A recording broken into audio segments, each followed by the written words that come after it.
Jesus,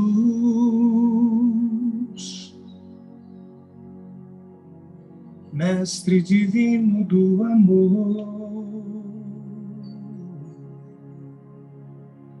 reduz a dimensão da nossa dor, ampara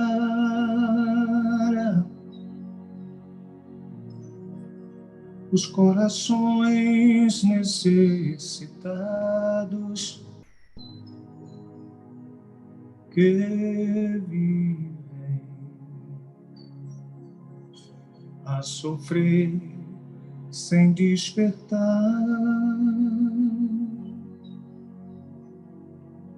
Amigos, conduz a Deus nossos anseios e vem nossos receios afastar. Assim, quando a nova alvorada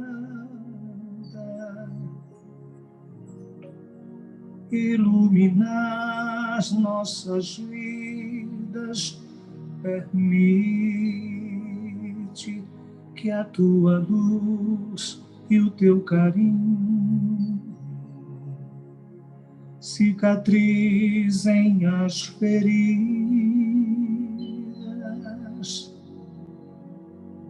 e para gravar o teu amor dentro dos nossos corações, recebe as nossas preces de esperanças para curar nossos irmãos.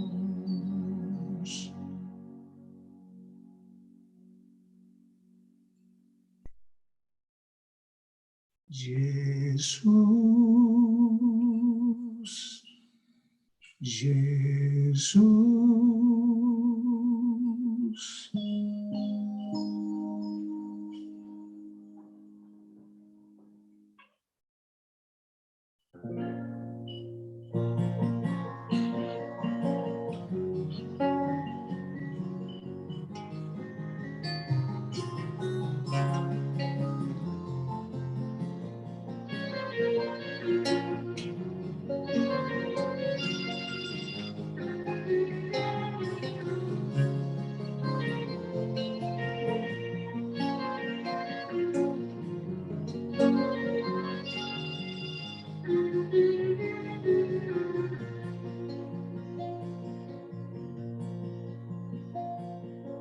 um sentimento me ronda, não sei dizer, tudo é novo pra mim, meu coração se renova, sinto a esperança invadir o meu ser, quero ser manso, ser limpo, ser justo e pobre de espírito ser. Tua palavra me sonda, me conta do reino que espera por mim. Eu te ofereço meu pranto, as dores da alma que quer renascer. Eu ouvi tua voz, teu falar me encantou, quis seguir, caminhar, quis saber pra onde vou. Eis-me aqui, minha dor serenou.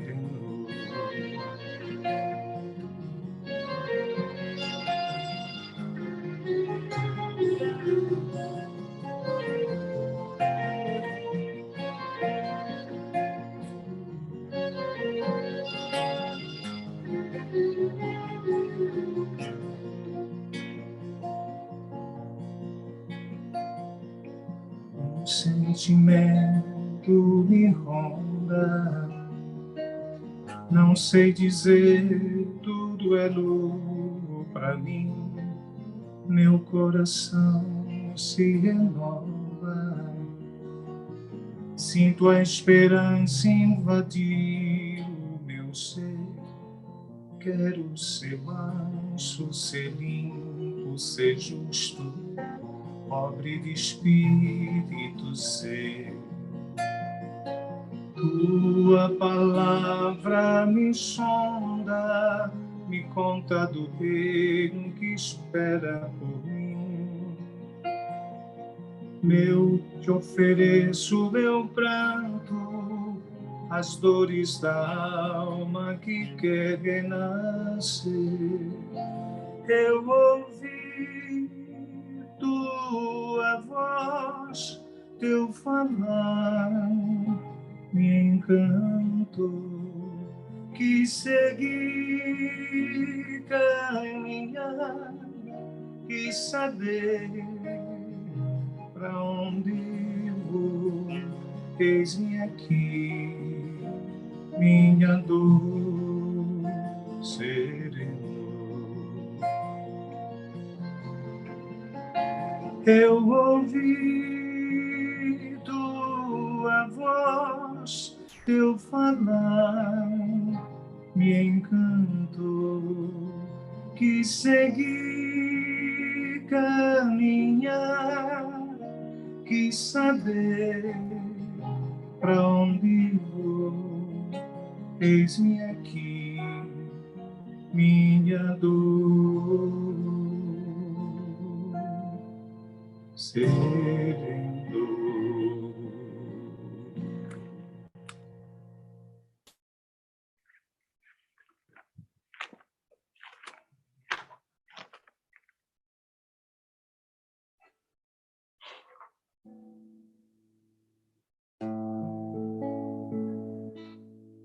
Vamos unidos a chegar numa alegria sem fim,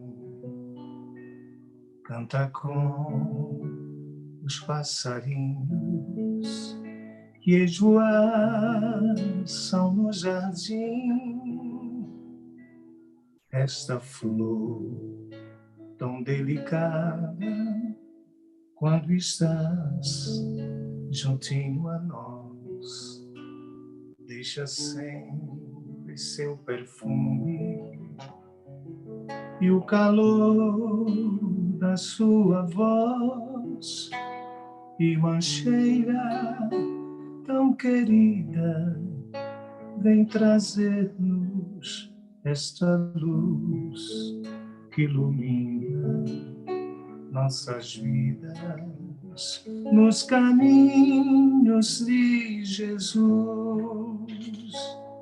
Ao enfermo que espera fraternidade e amor, levaremos nessa noite lenitivo a sua dor, como um bom samaritano, e a cheira nos guiar.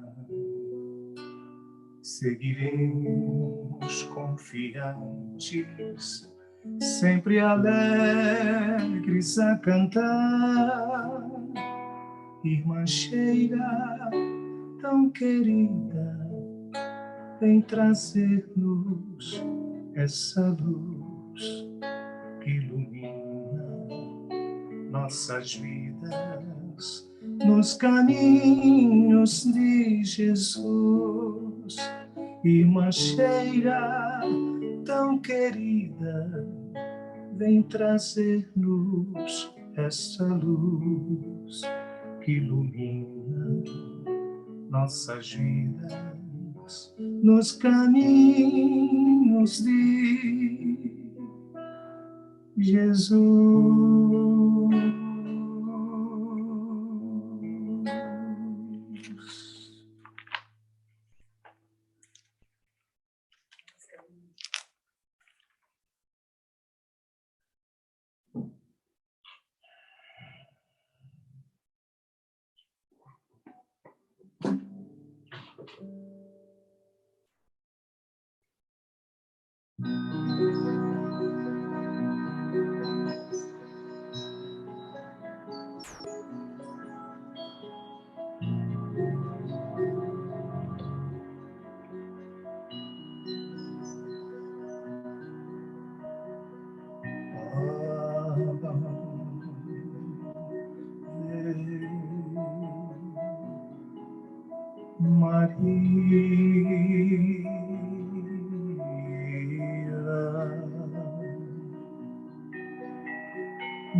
És Santa Semente do amor, Maria, Mãe de Deus,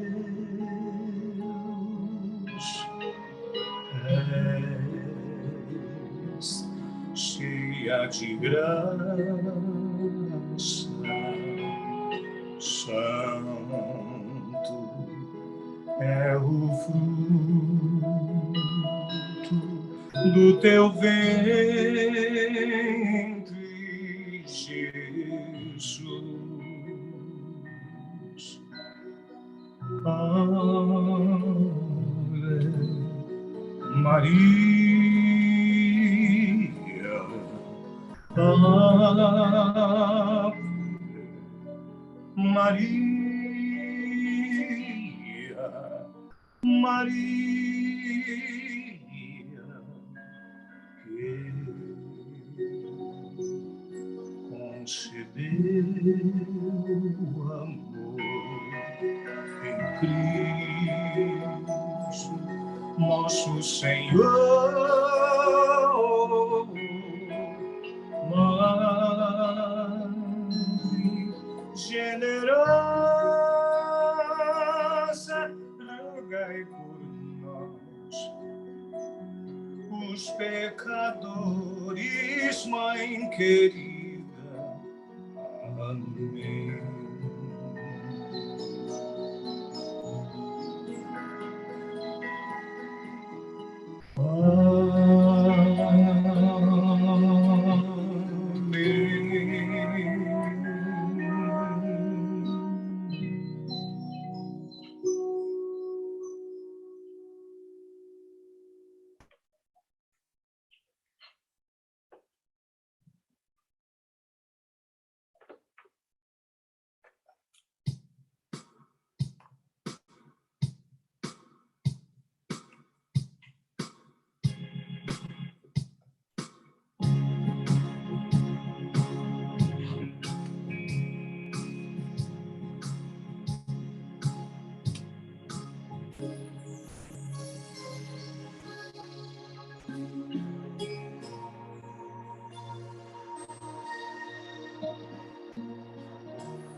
Senhor, somos fé e amor, sempre amando em real comunhão, como as obras da fé e louvor, acolhemos com amor nosso irmão. Nossa casa é o teu coração, nossa vida é um eterno servir. Somos teus pequeninos irmãos, uma fonte em teu grande jardim. Aqui estamos, Jesus de Nazaré, somos teus mensageiros do amor. Nossa casa trabalha com fé, como ovelhas que seguem um pastor. Fortalece em nós o teu amor, engrandece a nossa compaixão. compaixão. Diminui todo o efeito da dor, consolando o nosso coração.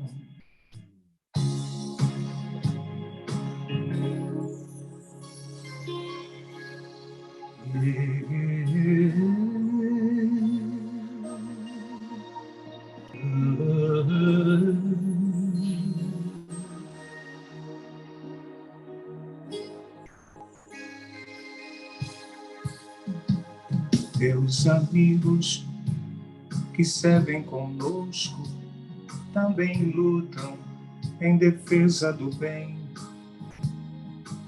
Dedicados mentores anônimos, são doutores que atendem do além. Enfermeiros das lutas benditas, condutores das almas em dor, cicatrizam as nossas feridas com o remédio da fé e do amor. Aqui estamos, Jesus de Nazaré, somos teus mensageiros do amor. Nossa casa trabalha com fé, como ovelhas que segue o pastor. Fortalece em nós o teu amor, engrandece a nossa compaixão. Diminui todo o efeito da dor, consolando nosso coração. Fortalece em nós o teu amor, engrandece a nossa compaixão. Diminui todo o efeito da dor,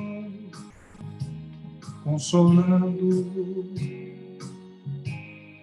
o nosso coração. Consolando o nosso coração. Consolando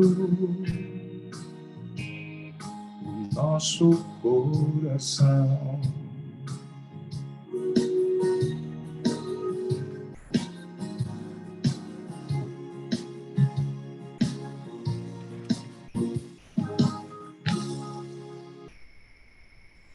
Essa de coração que eu vou cantar para vocês, viu?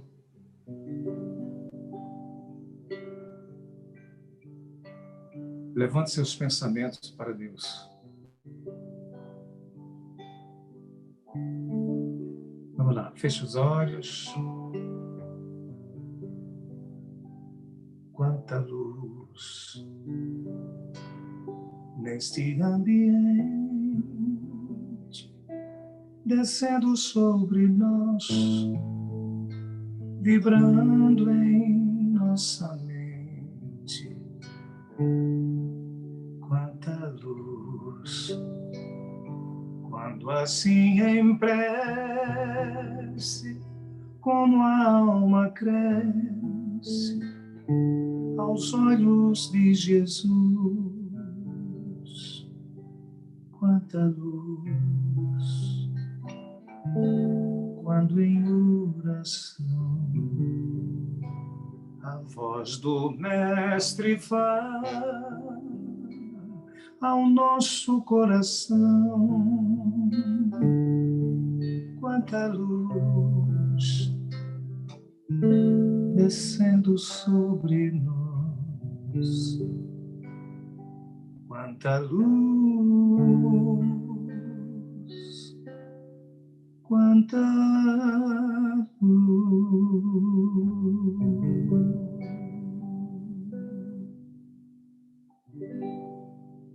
Boa noite a todos. É muito bom estar aqui com essa gente amiga, conhecida, com quem a gente tem uma relação estreita. Então, nosso tema de hoje, ele tem como base esse trecho do Evangelho de Mateus, que mais especificamente da parte do Evangelho que chamamos de Sermão da Montanha, o Sermão do Monte. O Sermão da Montanha é um conjunto de conselhos, de orientações, ensinamentos proferidos por Jesus para uma multidão de pessoas. Multidão segundo os padrões da época e do lugar, né? Que eram cidadezinhas muito pequenas e a população do mundo na época era pequena. Então, era uma multidão que não é assim uma multidão como a gente vê hoje, né? Mas, para aquele tempo, eram muitas pessoas. E como eram muitas pessoas, Jesus subiu no monte para que fosse melhor visto e ouvido. E talvez também para que ele tivesse uma visão mais panorâmica da assembleia, das pessoas que assistiam, que ouviam o sermão. E o Sermão da Montanha ele é considerado assim, uma síntese, um resumo de todos os ensinamentos de Jesus, no qual o mestre nos estimula a sermos diferentes. Diferentes assim, melhores em bondade, em tolerância, em compreensão, solidariedade, afirmando ainda que por termos a oportunidade de conhecer aquelas verdades expostas ali, nós poderíamos ser o sal da terra, a luz do mundo, desde que praticássemos aqueles ensinamentos deixados ali por Jesus para nós. O trecho do Evangelho e do Sermão da Montanha, que aborda esse tema, esse assunto mais particularmente, começa no versículo 24 e vai até o versículo 29 do Evangelho de Mateus, capítulo 7. Nós vamos ler esse trechinho agora só para a gente criar uma sintonia maior com o tema, com o assunto. Então, todo aquele, pois, que ouve estas minhas palavras e as põe em prática, será comparado a um homem prudente que edificou a casa sobre a rocha. E desceu a chuva, e correram os rios, assopraram os ventos, e combateram aquela casa, e ela não caiu, porque estava edificada sobre a rocha. Aquele que ouve estas minhas palavras e não as cumpre, compará-lo-ei ao homem insensato, que edificou a sua casa sobre a areia. E desceu a chuva, e correram os rios, e assopraram os ventos, e combateram aquela casa, e ela caiu, e foi grande a sua queda.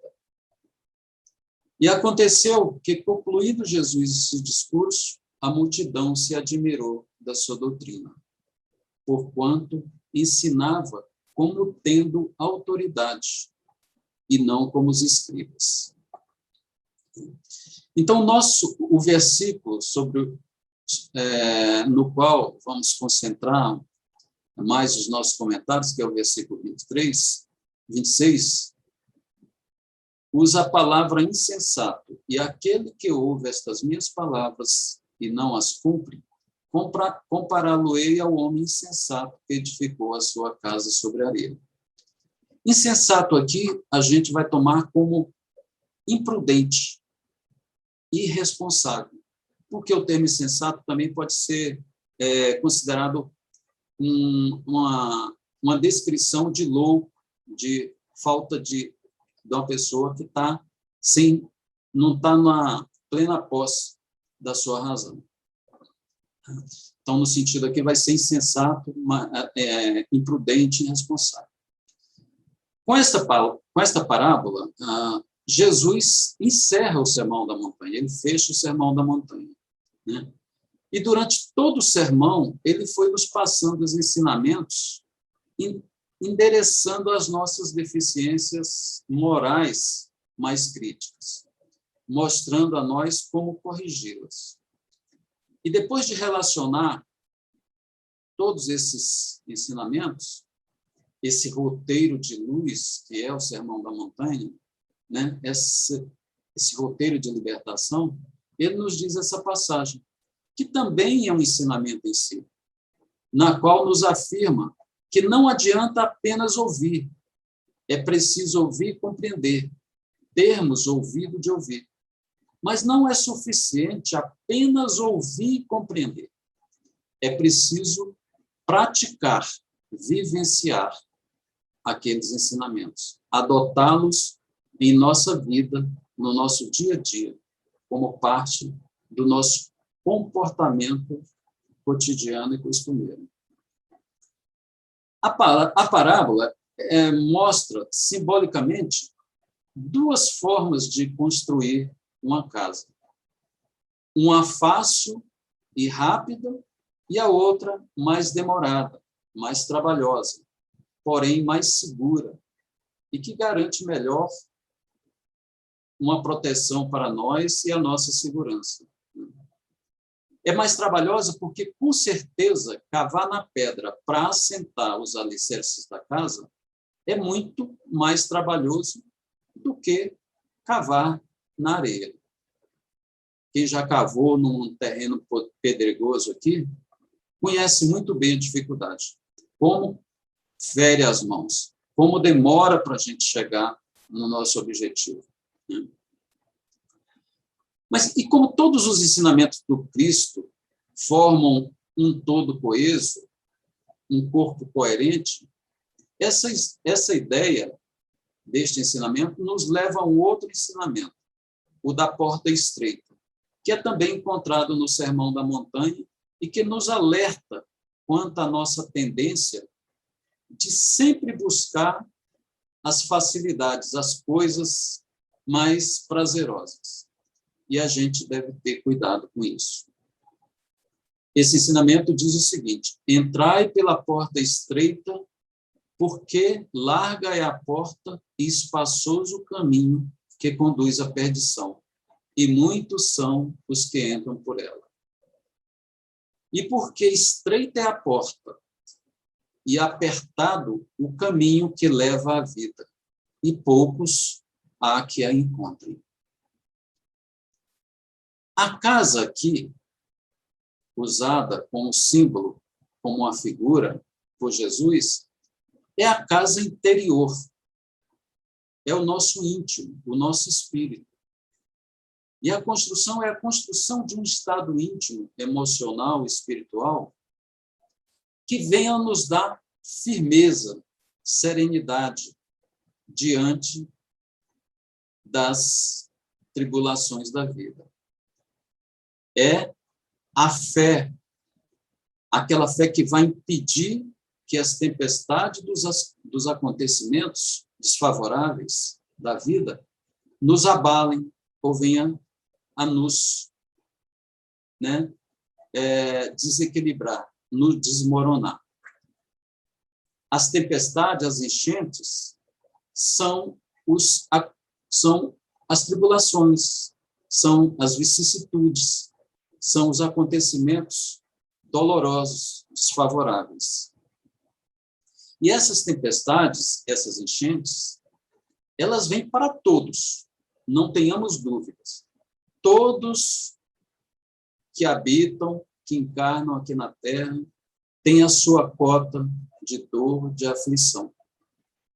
Afinal de contas, nós vivemos num planeta de expiação e provas, de provas e expiação. Um mundo de expiação e provas, como o próprio nome já diz, é um mundo de aflições, de muitas lutas, pois provações e expiações não passam a ideia de coisas fáceis, mas de coisas difíceis, que exigem o nosso esforço, a nossa paciência, e que nos causam dor, que nos causam alguma dose de sofrimento. Então, um mundo de provas e expiações é uma maneira de categorizar o nosso planeta. É uma categorização que indica a sua posição numa escala que mede o grau de adiantamento e progresso dos mundos. dos planetas. É uma escala criada por Kardec com o objetivo, como recurso didático, para facilitar a nossa compreensão da existência de mundos superiores e inferiores e suas diferenças básicas.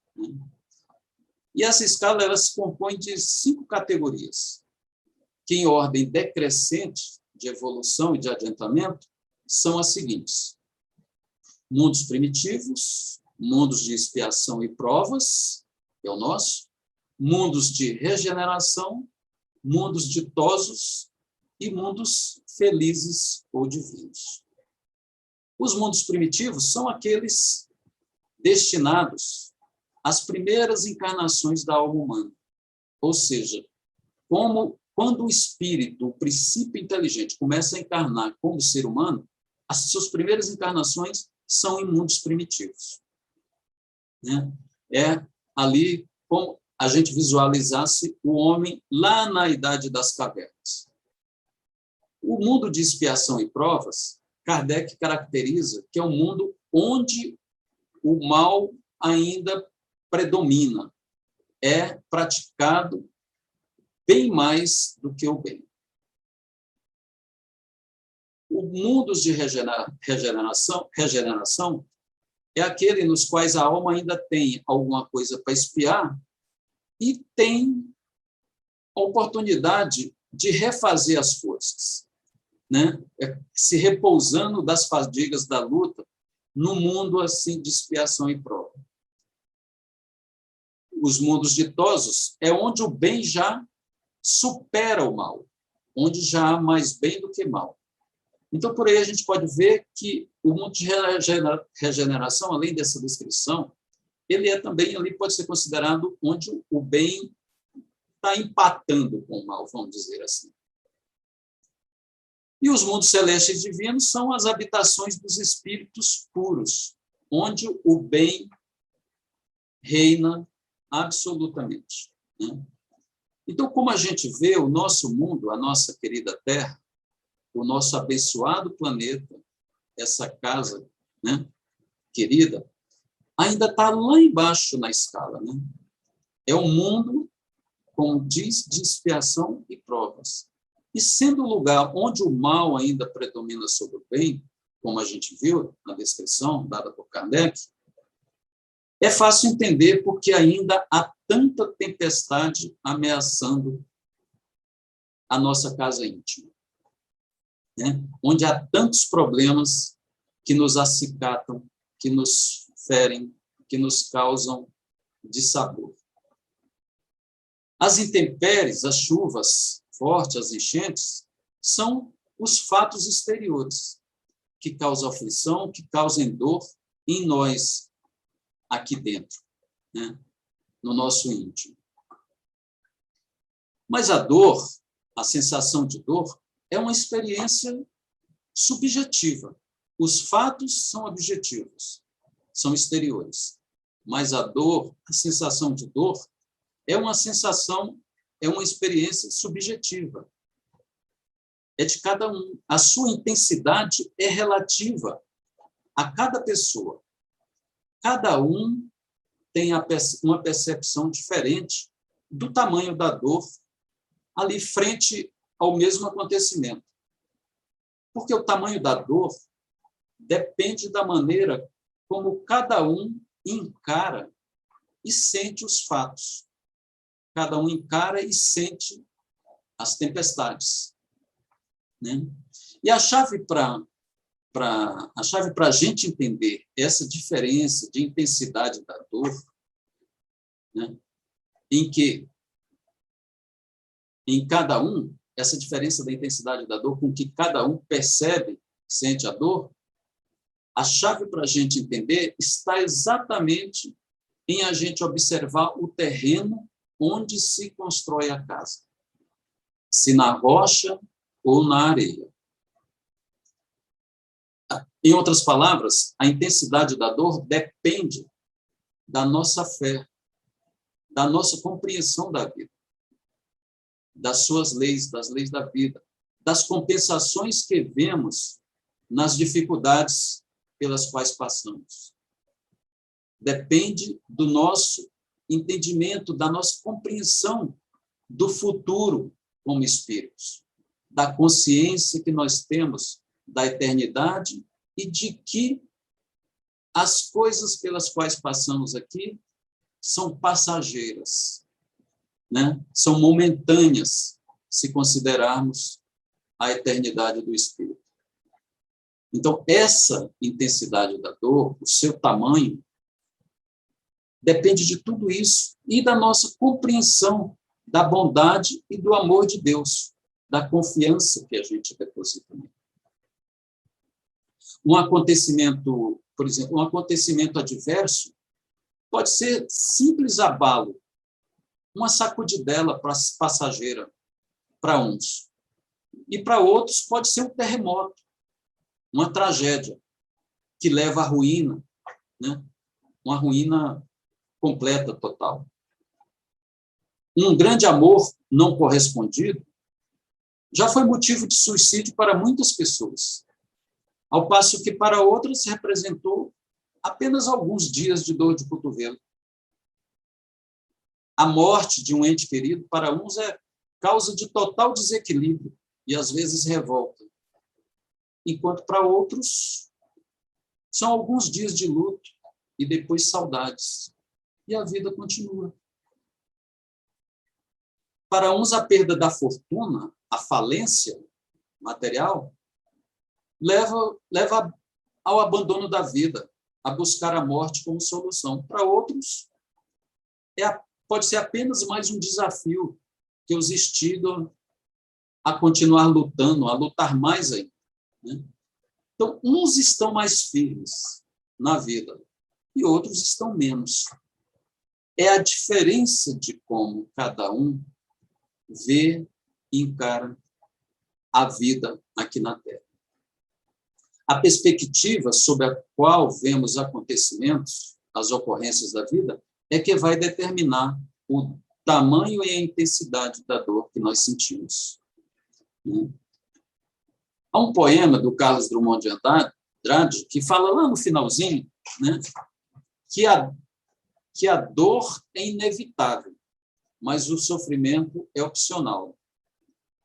Porque nós todos estamos sujeitos à dor.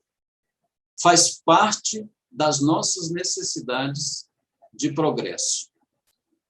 Sem a dor, a gente ainda não tem maturidade para progredir só pela nossa iniciativa própria, né?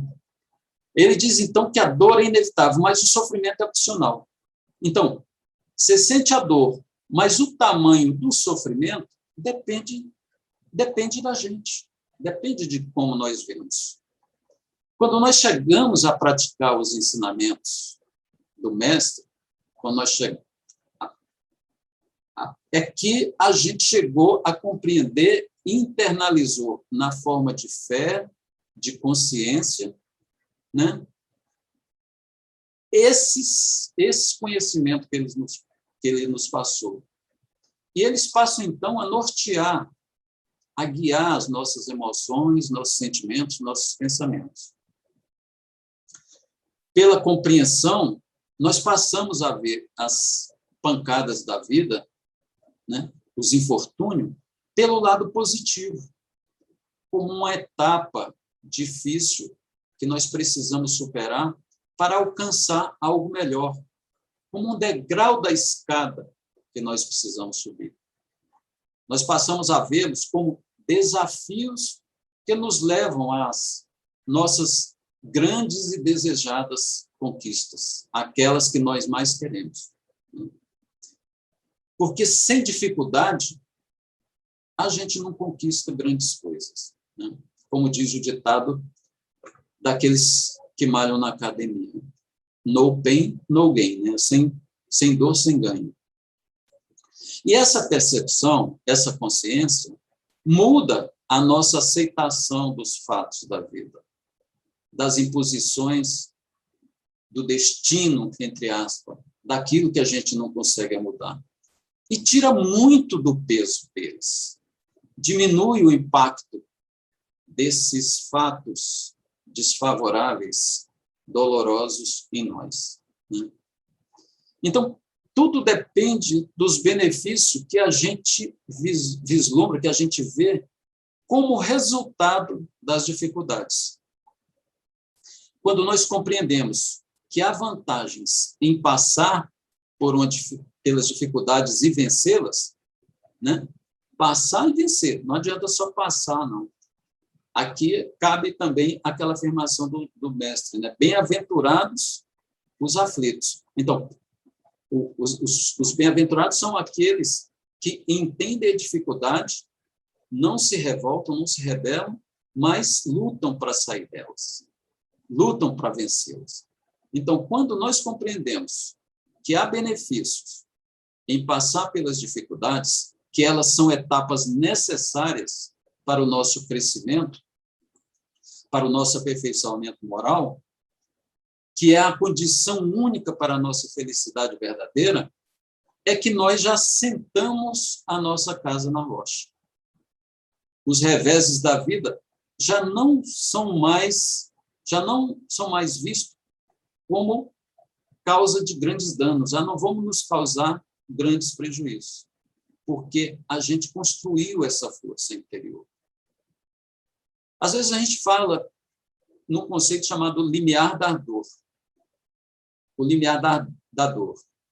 Que uns têm um limiar de dor muito baixo e outros têm um limiar de dor muito alto. O limiar de dor baixo são aqueles mais reativos, aqueles mais sensíveis à dor. E o limiar de dor alto é daqueles que toleram mais a dor. Isto falando da dor física. O nosso limiar de dor moral será alto quando construirmos a nossa casa interior sobre a rocha da fé consciente e raciocinada. Exemplos de quem construiu a casa na rocha, nós temos bastantes. Aqueles que não se abalaram nos momentos mais cruciais da sua vida. Temos muitos. Jesus nos mandou vários para nos servir de exemplo. Nelson Mandela, para pegar um exemplo, quando ele saiu da prisão, ele se tornou amigo do carcereiro dele. Convidou aquele carcereiro para almoçar com ele. Convidou o próprio promotor, que lutou bastante para condená-lo à morte. Convidou aquele promotor para um almoço, não me lembro se foi o almoço de posse. Ele construiu em si a casa íntima na rocha que não foi completamente derrubada pelos 27 anos que ele passou na prisão, aparentemente, sem merecer. Gandhi, o Mahatma Gandhi, uma vez perguntado se ele perdoava as pessoas que o tinham ofendido, ele falou que nunca tinha se sentido ofendido na vida. E para quem conhece a história do Gandhi, sabe o quanto ele foi ofendido, fisicamente, moralmente, muitas vezes passando por situações humilhantes, foi surrado. Então, ele construiu uma paz, uma firmeza íntima, que essas coisas que vinham de fora já não o abalavam tanto. Paulo de Tarso, o grande divulgador do cristianismo na gentilidade, foi preso, apedrejado, humilhado, abandonado, por fim, condenado à morte injustamente. E dizia: não sou eu mais que vivo, mas é o Cristo que vive em mim. Os cristãos dos primeiros tempos, que iam para a arena serem queimados em postes ou serem devorados pelos leões, iam cantando, a ponto de os romanos não entenderem como que eles podiam estar caminhando para a morte, entoando cantos de fé. Eles não entendiam isso. E, por fim, o próprio exemplo de Jesus, que jamais se abalou, jamais levantou a voz ou o dedo para revidar as agressões. E ainda do alto da sua cruz, nos seus últimos momentos, olhou para baixo para aqueles que em grande parte eram os responsáveis pela sua morte, e disse: Deus, perdoa-os, eles não sabem o que fazem.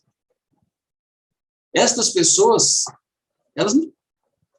acho que elas não construíram uma casa na rocha, elas construíram uma fortaleza, né? Porque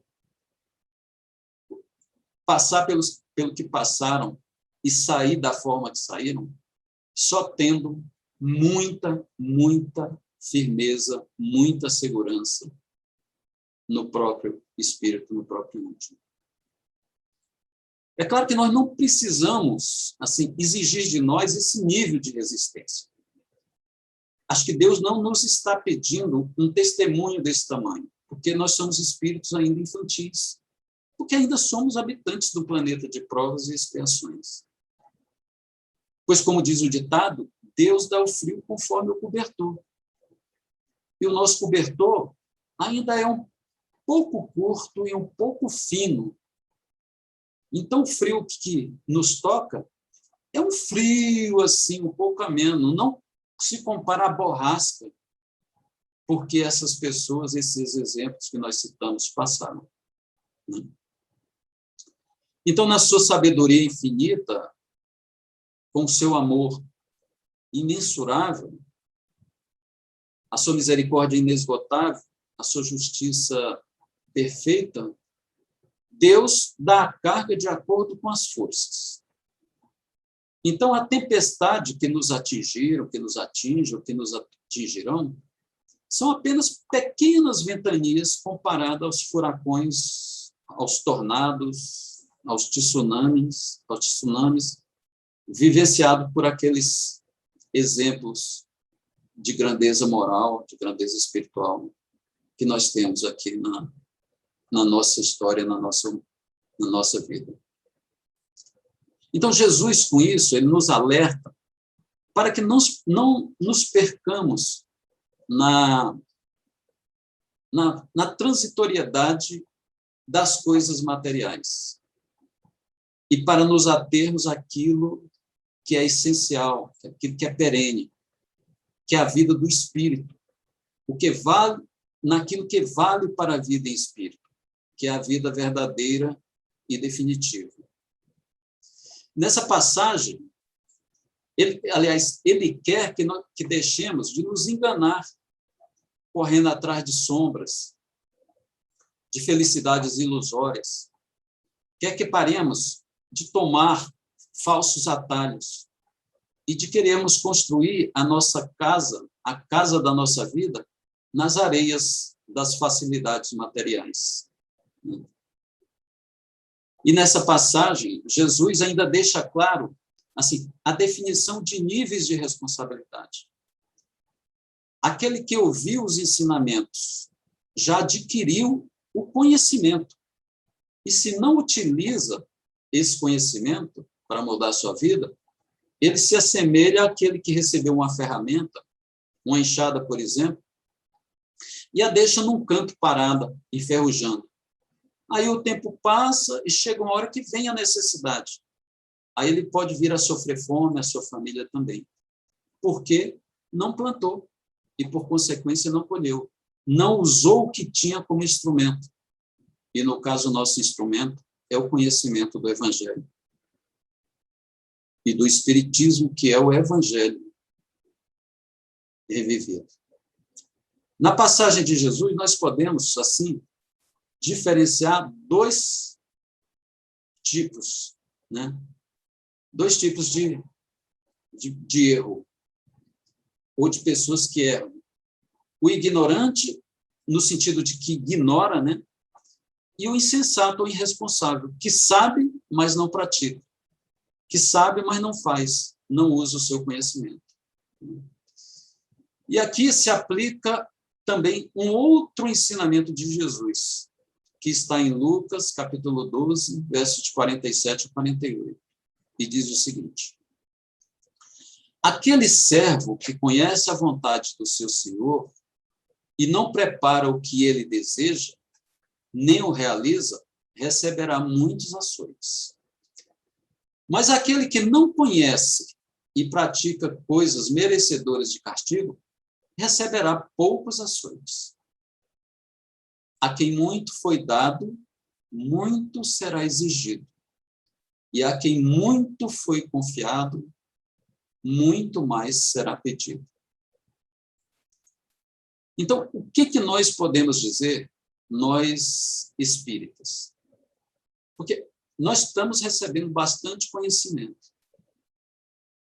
Quer ver, só para a gente ter uma ideia, tem uma mensagem de André Luiz, psicografada por Valdo Vieira, intitulada 20 serviços que o Espiritismo faz por você, que dá uma ideia dos benefícios que os conhecimentos espíritas nos trazem, ou podem nos trazer.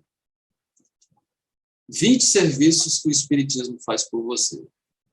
Começando do número 1. Integra você no conhecimento de sua posição de criatura eterna e responsável diante da vida.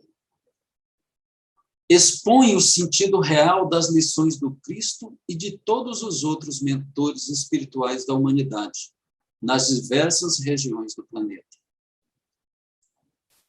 Suprime-lhe as preocupações originárias do medo da morte, provando que ela não existe. Revela-lhe o princípio da reencarnação, determinando o porquê da dor e das aparentes desigualdades sociais. Confere-lhe forças para suportar as maiores vicissitudes do corpo, mostrando a você que o instrumento físico nos reflete as condições ou necessidades do espírito. Tranquiliza você com respeito aos desajustes da parentela, esclarecendo que o lar recebe não somente os afetos, mas também os desafetos de existências passadas, para a necessária regeneração. Demonstra-lhe que o principal templo para o culto da presença divina é a consciência. Liberta-lhe a mente de todos os tabus em matéria de crença religiosa. Elimina a maior parte das suas preocupações acerca do futuro além da morte. Dá-lhe o conforto do intercâmbio com os entes queridos, depois de desencarnados. Entrega-lhe o conhecimento da mediunidade. Traça-lhe providências para o combate ou para a cura da obsessão. Concede-lhe o direito à fé raciocinada. Destaca-lhe o imperativo da caridade por dever, como dever. Auxilia você a revisar e revalorizar os seus conceitos de trabalho e tempo. Concede-lhe a certeza natural de que, se beneficiamos ou prejudicamos alguém, estamos beneficiando ou prejudicando a nós mesmos. Garante-lhe a serenidade e paz diante da calúnia ou da crítica. Ensina você a considerar adversários por instrutores. Explica-lhe que, por maiores sejam as suas dificuldades exteriores, intimamente você é livre para melhorar ou agravar a sua própria situação. E, por último, patenteia-lhe que a fé ilumina o caminho, mas ninguém ninguém fugirá da lei que manda atribuir a cada qual segundo as obras pessoais. Essas são as 20 das muitas bênçãos que o Espiritismo realiza em nosso favor. Será curioso que cada um de nós pergunte a si mesmo: o que estamos nós a fazer por ele? Do Espírito André Luiz Valdo Vieira, recebido em Uberaba, dia 22/10/1965. E assim, minha gente, façamos uma reflexão, uma análise do terreno sobre o qual estamos colocando as bases da nossa existência. Não a existência física apenas, mas a existência como espíritos. Prestemos atenção naquilo cuja aquisição ou alcance tem sido objeto dos nossos maiores esforços, das nossas maiores preocupações. E imaginemos uma situação de uma grande calamidade na nossa vida, daquelas que leva tudo. Calamidade no sentido figurativo, mas em que perdemos tudo. Amigos, talvez parentes. Aí ponderemos, será que aquele objeto, aquela meta dos nossos sacrifícios, pela qual nos sacrificamos, nos esforçamos tanto, vai nos sustentar nessa hora? Vai nos dar firmeza? Ou aquilo que nós haveríamos de conquistar, aquele objetivo, será que ele também não vai ser perdido nessa tempestade? Por ter sido um pilar colocado na areia? Então, a ideia é a gente construir não para a vida aqui na Terra, mas para a vida em espírito. E assim a nossa casa estará sobre a rocha e suportará todas as pancadas de vento, as enchentes, os tremores de terra e se manterá firme.